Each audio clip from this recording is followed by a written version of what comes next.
Hello guys, welcome to our channel. Today we learn about daily use simple English sentences.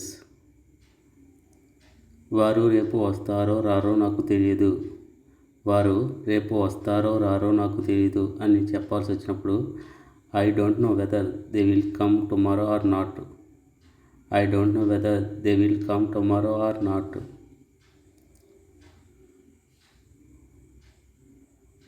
See the next one.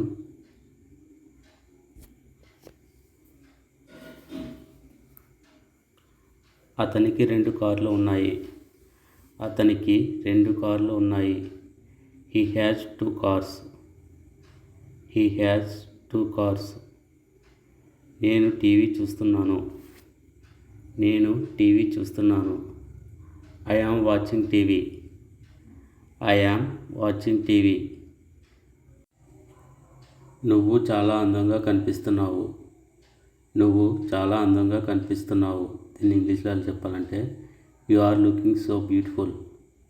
You are looking so beautiful. See the next one. నా పక్కన కూర్చో. నా పక్కన కూర్చో అని చెప్పాల్సి వచ్చినప్పుడు sit beside me. Sit beside me అంటే నా పక్కన కూర్చో అని అర్థం. బయటకు వెళ్దాం. బయటికి వెళ్దాం అని చెప్పాల్సి వచ్చినప్పుడు let's go out. Let's go out అంటే బయటికి వెళ్దాం అని అర్థం. వారు ఇంకా పంపిస్తూనే ఉన్నారు. వారు ఇంకా పంపిస్తూనే ఉన్నారు. They have been sending. They have been sending అంటే వారు ఇంకా పంపిస్తూనే ఉన్నారు అని అర్థం. నేను ఇంకా వెళ్తూనే ఉన్నాను. నేను ఇంకా వెళ్తూనే ఉన్నాను అని చెప్పాల్సి వచ్చినప్పుడు I have been going. I have been going. పరిగెత్తుకుంటూ రావద్దు. పరిగెత్తుకుంటూ రావద్దు. Don't come running. Don't come running అంటే పరిగెత్తుకుంటూ రావద్దు అని అర్థం. ఎందుకు కాదు. Why not. వై నాట్ అంటే ఎందుకు కాదు. నన్ను ఇబ్బంది పెట్టకు. నన్ను ఇబ్బంది పెట్టకు. Don't bother me. Don't bother me. ఇప్పుడే చెయ్యి. ఇప్పుడే చెయ్యి అని చెప్పాల్సి వచ్చినప్పుడు do it right now. Do it right now.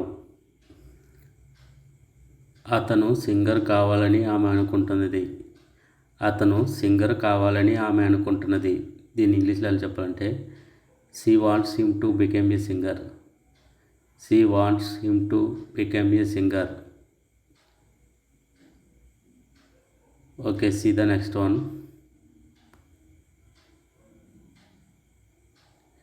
వారికి ఎవరు చెప్పి ఉండవచ్చు. వారికి ఎవరు చెప్పి ఉండవచ్చు. Who could have told them. Who could have told them. నేను నీకు ఫోన్ చేద్దామని అనుకున్నా. నేను నీకు ఫోన్ చేద్దామని అనుకున్నా అని చెప్పాల్సి వచ్చినప్పుడు I thought of calling you. I thought of calling you అంటే నేను నీకు ఫోన్ చేద్దామని అనుకున్నాను. See the next one. నేను నిన్ను కలుద్దామని అనుకున్నాను. నేను నిన్ను కలుద్దామని అనుకున్నాను. దీని ఇంగ్లీష్లో చెప్పాలంటే I thought of meeting you. I thought of meeting you అంటే నేను నిన్ను కలుద్దామని అనుకున్నాను అని అర్థం. Okay guys, thank you for watching.